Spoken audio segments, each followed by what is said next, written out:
My name is Tamika Brown. I'm the director of ECMC's, the College Place Enrichment. And today is our first TCP Tuesday session where our goal is to increase access to information about programs and services that are going to be useful in post-secondary planning.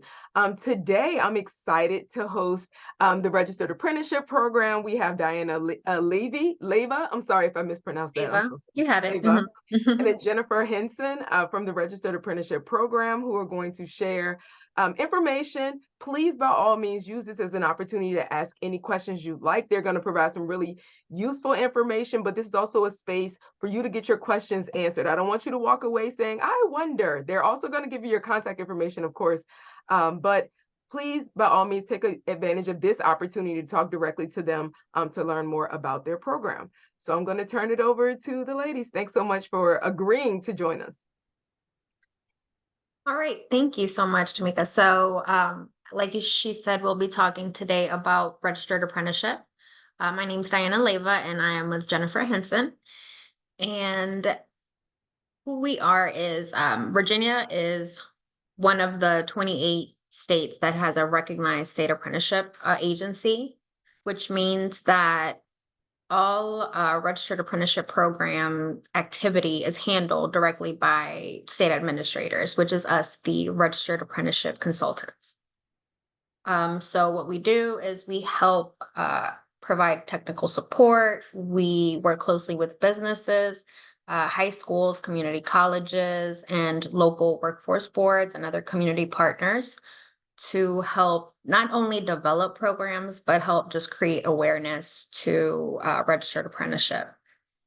And because we not only work in the areas that we not only work in our local areas, we live there too. So we are familiar with, what the employers needs are in that area, or just what community needs are in the area, so we can help serve the community better.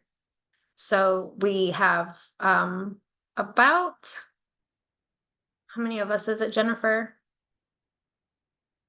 I want to say it's like 13, 14 of us Yeah. in the state. We all serve different localities, so we each have different counties assigned. And then if you reach out to Jennifer or myself, if you're not in the immediate area, we can always put you in contact to whoever's in your area. And we all do the same thing, so any of us could help. Jennifer, do you want to go to the next slide, please?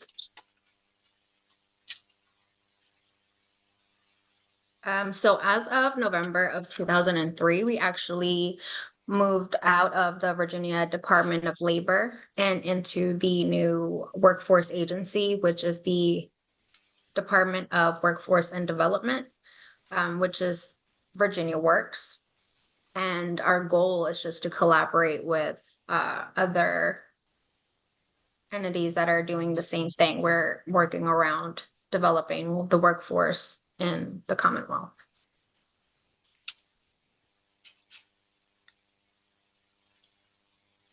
All right.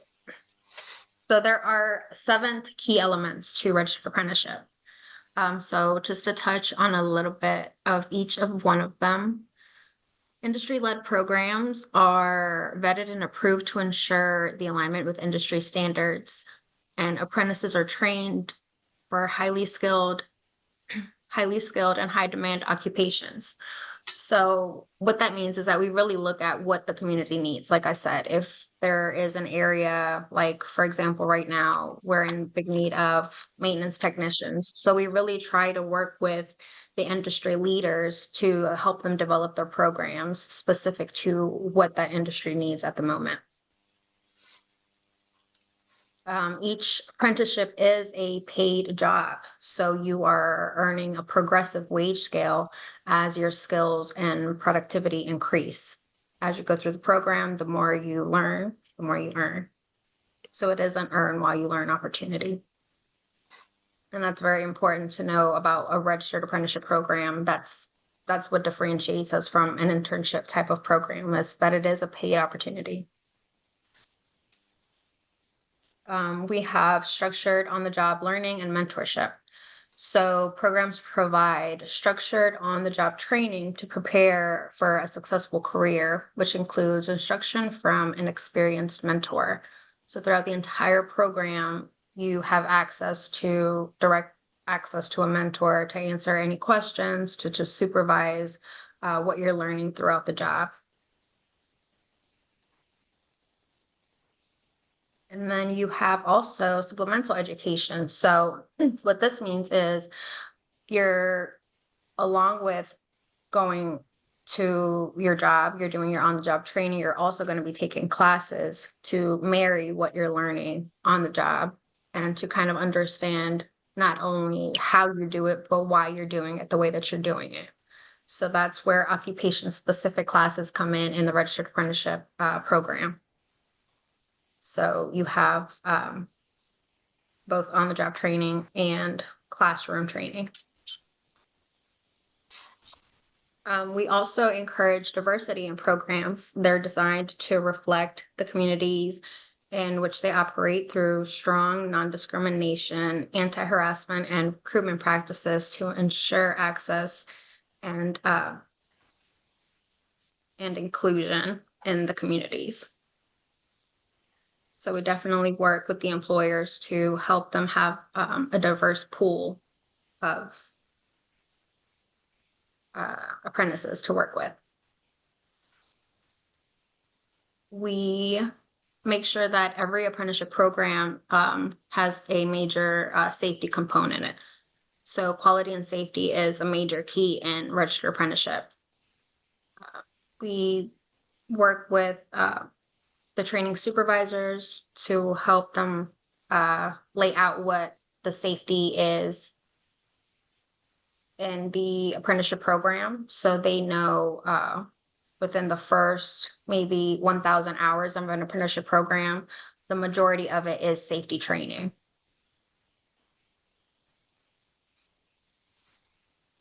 And then last but not least would be the credentials.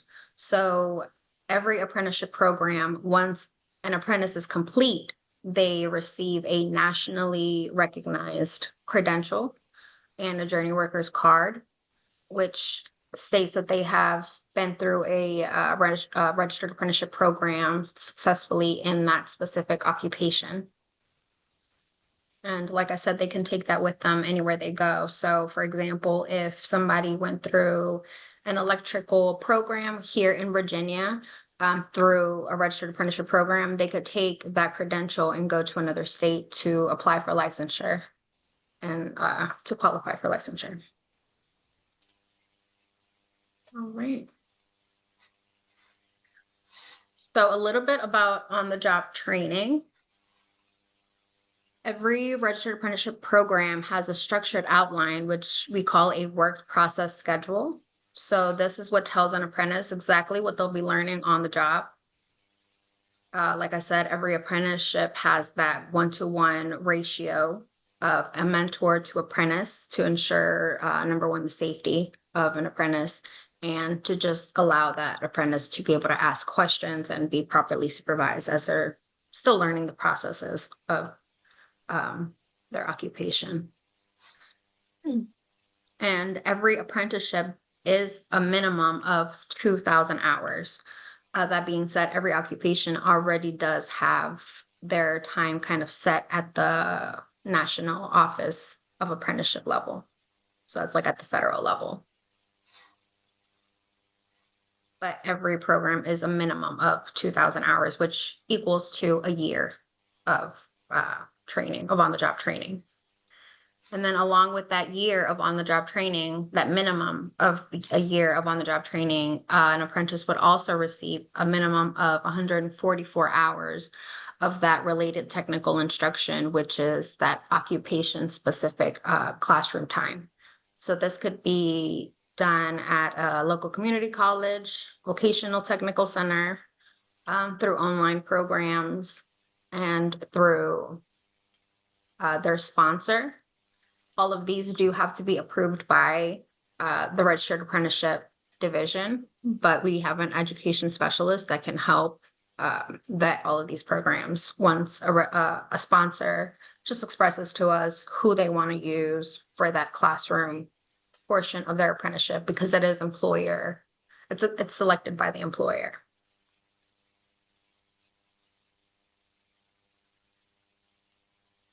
All right.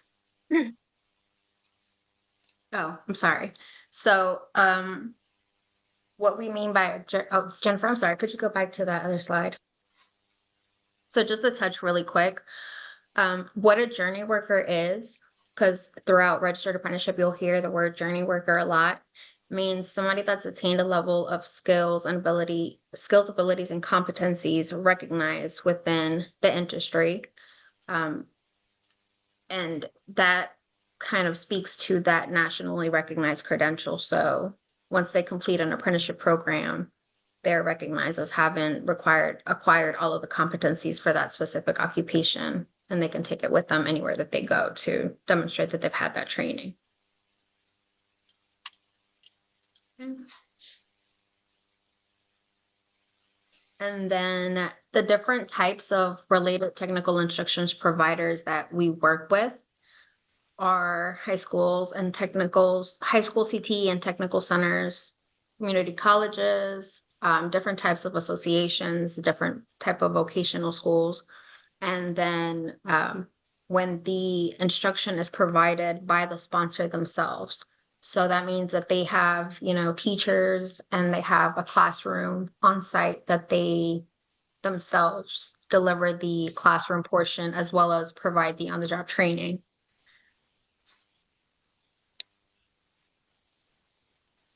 And then a lot of this is where Miss Tamika helps us out, where she helps us kind of create awareness within the community colleges as to what registered apprenticeship is, or what the possibilities are, or just what the just to help create some awareness around registered apprenticeship in general in the community colleges. And with that, I will hand it over to Jennifer so she can talk a little bit more about just the differences of youth registered apprenticeships and regular registered apprenticeships. Thanks, Diana. So you have heard us mention high school CTE programs. So that is the career and technical education programs. So just to kind of differentiate these two programs, we call one youth registered apprenticeship and the adult or regular registered apprenticeship. So when high school career and technical education programs are providing the instruction for registered apprenticeship programs, we call those YRA, or Youth Registered Apprenticeship.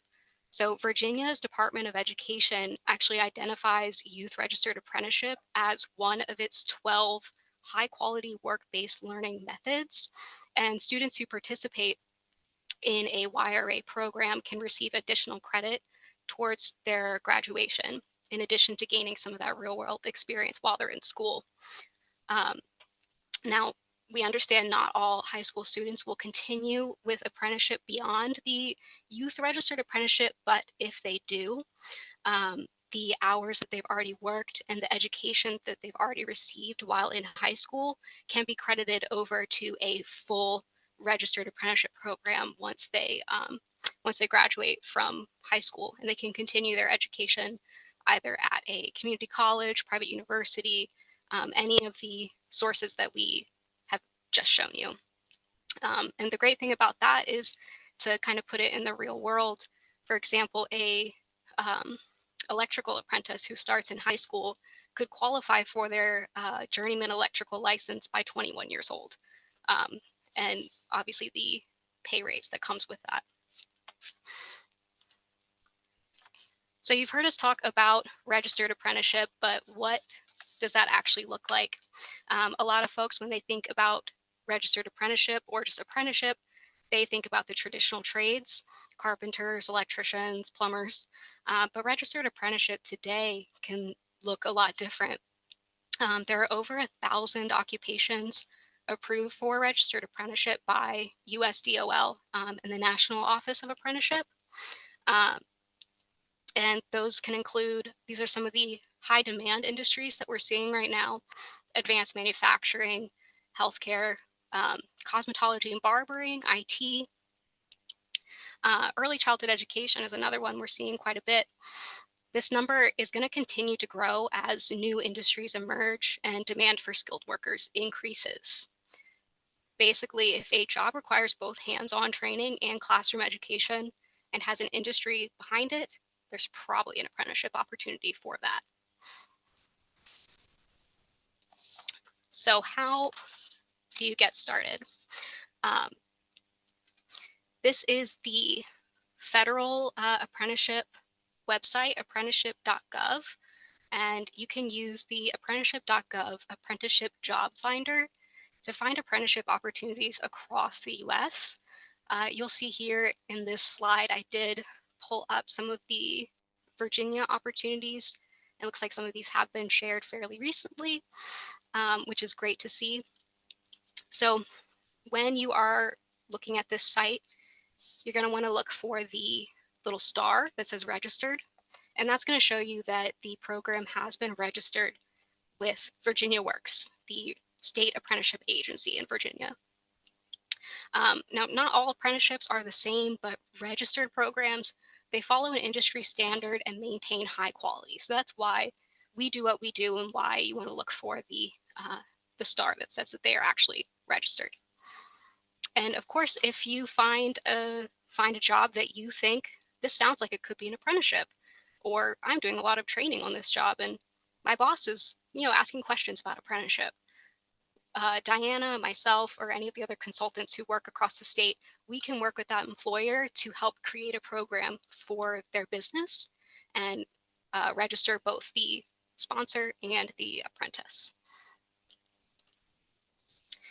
And another really important partnership that we have is with the Virginia Career Work Centers. These are located across the state, and I've included a link on this slide where you can find your local career center to learn more about their programs and services. But in general, you're going to have all the way from resume assistance, career counseling, creating an employment plan, all the way up to getting some occupational skills training. They have classes and partnerships with other businesses and educational institutions that can kind of get you kick-started. And they also have programs where some individuals might be eligible for financial assistance with tuition or with tools or uniforms for the job. These are especially available for low income or underemployed individuals, but never hurts to get connected. You might qualify and you might not even know. And the reason that we've been emphasizing registered apprenticeship is because these programs, they're recognized at the state and national level. So that is why they qualify for these opportunities and incentives, because they are regulated and recognized training programs. And just to bring it all back, why apprenticeship? Registered apprenticeship programs offer a really unique opportunity to earn a living and receive an education, all while growing a career. Not everybody has the opportunity or the desire to go to a four-year university and work after graduation. Some folks need or want to start right away. And it's also a great opportunity just to get your feet wet if you're not sure if this is the right path for you. It's an opportunity to try something out. So this program works for new graduates, career changers. I myself am a career changer who benefited from this program. I went to college and I did not end up in the industry that I studied for, but I completed an apprenticeship program that gave me all the skills that I needed to do what I do now.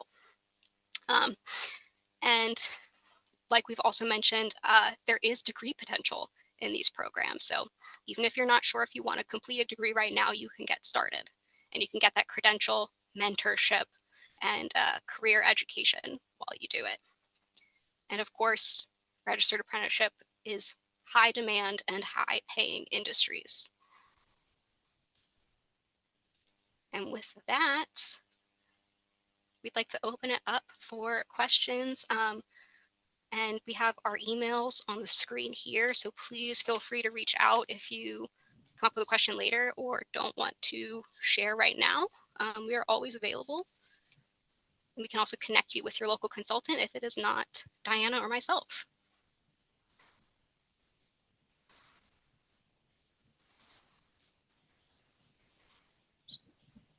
Yes, are you open for questions now? Sure, absolutely. Yes, okay. This is Barry Richmond from Danville Community College. Hi. And hey, how are you? I work with one of your co-workers, Kara Joyce. And Yes. but my question is, and I just didn't think about it until the presentation, but the 2,000 hours of on-the-job training, can that go beyond the 1 year period?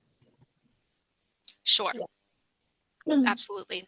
So In depending on, general, oh, sorry, go go ahead, ahead. Jennifer. No, you go. So what I was gonna say is in general, the 2,000 hours and 1 year is for, we're looking at ideally full-time employment, but of Yeah. course, not everybody is going to have the ability to work full-time or um, the desire. So some of those programs can be extended, and that's something that we as RACs, we work with the business and apprentice to kind of keep in communication if something Mhm. like that is happening where their program is going to run a little bit longer. So, because I know the apprenticeship can go from 1 to 5 years on average, depending Correct. upon what career path they're looking at. So the other question is, with 2,000 hours, because I know 2,080 hours equates to the 40-hour week for 52 weeks. Is there a somewhat liberal interpretation of what the training, on the job training is going to be? I know you can include safety classes and things like that. Maybe a good example on the screen that you had shown earlier. Let's say barbering or cosmetology. The person has gotten the RTI. Now they're getting the on the job training. So how would that be classified to get those 2,000 hours within that next year? So Yeah, go specifically ahead, Diana. for specifically for cosmetology, any of the service trades. So Mhm. cosmetology, barbering, aesthetics, and I feel like I'm missing one. I think those are the main three. Those have standards that are set from DPOR. Mhm. So those standards don't get altered at all. They have a work process that's laid out for them that says that they have to complete an X amount of hours per competency. Now, when we move on to things like electricians, HVACs, IT, other industries Mhm. away from the service trades, there is flexibility in what that outline looks like depending on what the company needs. So if, Mhm. we offer a template so that people aren't necessarily working from scratch based off the occupation. But it can be personalized at the time of developing the program, and then it can be updated as the company changes needs Mhm. change, throughout time. So yeah, it can be definitely personalized to include anything that a company might need, or if there's certain things in a job, in a work process that is already included, but a company doesn't do, they have that option to remove those things so that anybody that's working with them just knows exactly what they'll be doing on the job. I can follow up specifics with Kara, but that was Yeah. just the one point that jumped out since you all were walking through it. Yeah, so they can Thank be you. personalized for sure. Thank you. You're welcome.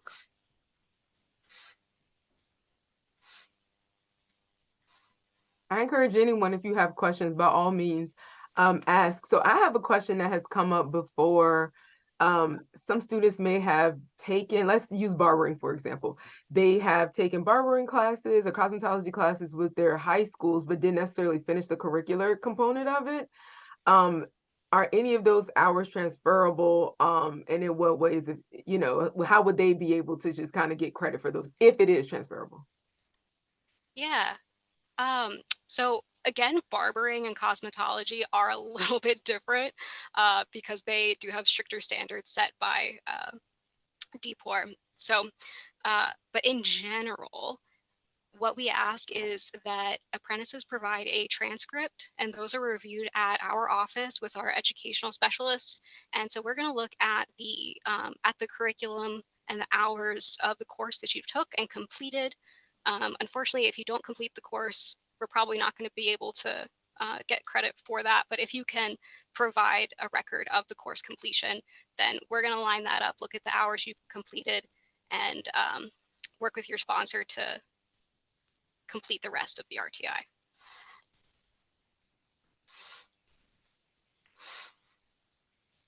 Thank you.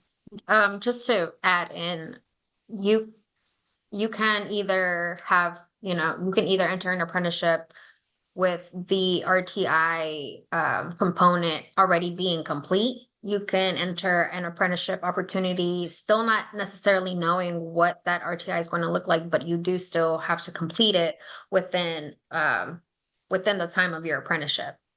So it is a component that can be looked into either before or after you begin your apprenticeship. So you don't necessarily have to come in with any prior related technical instruction hours, but it obviously helps you speed you along the program if you have some training.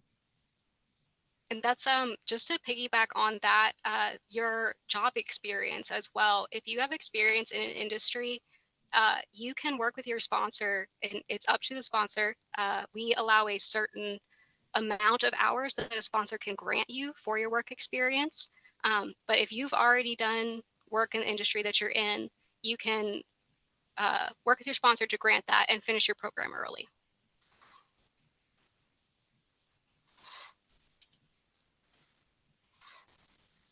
I have one follow-up from something you just said.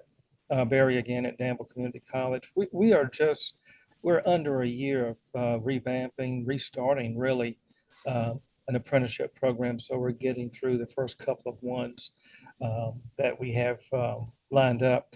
But from the time that the work process information and all related things are turned in and given to your educational specialist, what's roughly the turnaround time of getting that back?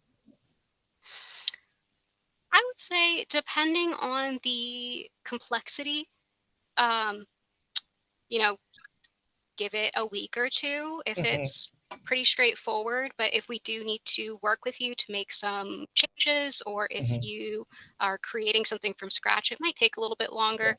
And that really depends on how much time you have to dedicate to working with us for the development. Yeah, and that's consistent with a specific one that Kara and I are working on, but now DCC is looking at doing something else that I haven't even talked to her about yet. So so I didn't know if there was an average time, but that sounds consistent. Thank you. Sure. So I know I asked a little bit about this before we started the call officially, but can you tell us more about just kind of how apprenticeships have been useful? The registered apprenticeship program specifically has been useful for students or potential aspiring apprentices of all ages and of different types of career fields. I think a lot of times we understand apprenticeships through like welding or plumbing and electricians, but they don't think about what are the other opportunities. I know because I just kind of babysit the list, but the secondary question is, what are some examples of internships that students, apprenticeships that students can lean into in the state of Virginia? Diana, do you have any that come to mind? So I think one of the more interesting ones that I've registered is probably an arborist. So something that you don't really think about is the person that is, trimming trees and helping with landscape and stuff like that. So that's apprenticeable. Things like woodworking, things like being a line cook, trying to think of what else is kind of out there. Being a brewer, like if you are interested in that brewing process, that is an apprenticeable occupation. So really, it depends on what I would say, it depends on what you're interested in. Start there. And then there's so many different branches that come out of all of these occupations that may not be that one general thing, but something that branches out of it. So if there's even a general area that you're interested in, one of the biggest thing that our assistant director vouches for is a quiz on ONET. It's onetonline.org. There's a quiz in there that's, and I can send you the link to Mika so you can share, but it's a quiz that pretty much you go through and it'll ask you a lot of different questions about what it is that you are more inclined to like to do. So do you like to work with your hands? Do you maybe like to be social or maybe not? So then based off of your answers, and it's very easy to answer the questions. It's literally smiley faces and frowny faces. So you go through the quiz and then at the end it'll tell you based off of your answers recommendations on what kind of occupations you might be interested in or what industry you might be interested in, which I think is helpful for somebody that doesn't really even know what they might like or what they might not like, because there are so many different types of occupations that it's so hard to just pinpoint one or five. So definitely, I will make sure you have that No, I quiz have it. link. I have it. Oh, That's literally my favorite yes. platform to send to people because I think it's easy, it's user friendly, it's kid friendly. The emojis, I Yes. mean, just choose one. Like, how do you feel Yes. about that particular thing? No, I cannot say enough about my next move Yes. because it is just so simple. And Mm-hmm. I love that it's connected to the Bureau of Labor Statistics. So the step beyond that is like, okay, what are you interested in? Here's your RIASEC score. But what Yes. are the jobs that could be a good fit for you? What do they pay? What are the skills do they use? Yes. What's the kind of what I love is oftentimes students look up incomes for jobs and they have the median. Well, that a platform tells you starting, it tells you median, it tells you max. So it Across just gives different you a states. wealth of information and it's Mhm. free. Yes. Like, so yeah, you're preaching to the choir with this one, with that platform. I mean, we're certified Yes. in Vita Novice, so we have all those different types of, assessments, but this one I think is the most user-friendly and accessible, and particularly for young folks. I have high schoolers all over the state using that particular platform over some of the other ones because it's so easy. So yes, Mm. thank you for shouting that out for people who don't know about it because it is such a huge, I think it's underutilized for Yes. sure, because it's such a great tool. Yeah, definitely anybody, I would, even if you already are in a career path, I would just suggest going in to take the quiz just so you can see what it looks like. And just to see if it matches up with what you're doing or Or what is coming up too. We're seeing a lot of growth. Like advanced manufacturing is growing so quickly in Virginia. Um, so even seeing how, even if you already have a good job but you want to upskill, you could still complete an apprenticeship. So yes. I think it's There, a great tool. there are definitely apprenticeships that are in management. So if you have maybe completed a level 1 apprenticeship and that starting, occupation, there's always room to create level up apprenticeships. So supervisor level apprenticeships that it's going to train up your next supervisors. So that's definitely different levels of apprenticeship is definitely something to look at.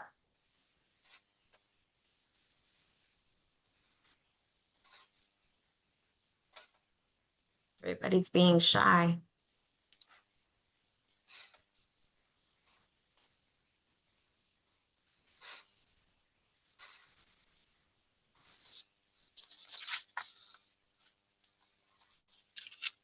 Well, I'll wait a couple seconds. I don't want to belabor the point because it's a afternoon and it's beautiful weather outside. Um, but as folks are, kind of thinking if they have any last minute questions, I certainly want to thank both of you for taking the time to join. You could be doing anything this afternoon, and I really appreciate you availing yourselves to help. In the chat, folks are saying it's a great presentation with helpful information. So thank you. We're glad that you were able to find this information useful. Again, I'm all about who doesn't know and who needs to know. Um, and this is just such a great program that I don't think enough students know about. I think they know about the idea of apprenticeship, but the actual, like, how can I get one? Where are they? Who are the employers? And I think with a program like this, they're vetted. They have to register. So they're held to a standard, these employers, around just kind of what this process should look like, what the on-the-job training will look like, what the instructional support is going to look like. So they are reputable programs.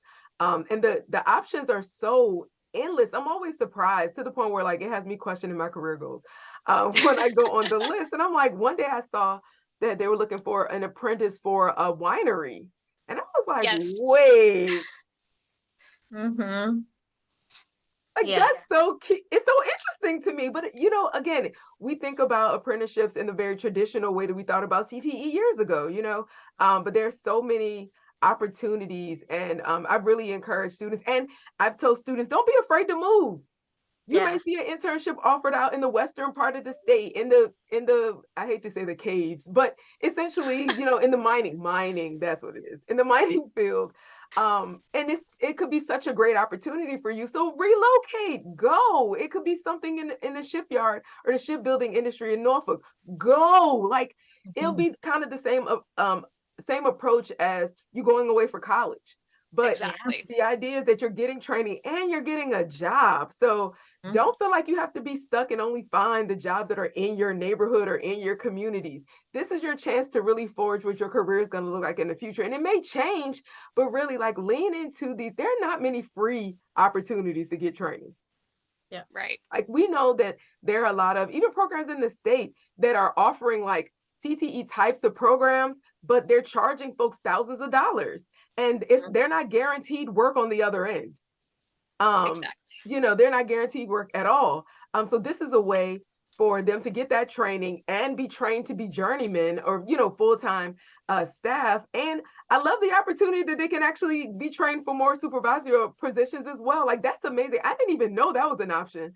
So it's just so many opportunities in the apprenticeship field that I just feel like folks need to know more about. So thank you. We've recorded this.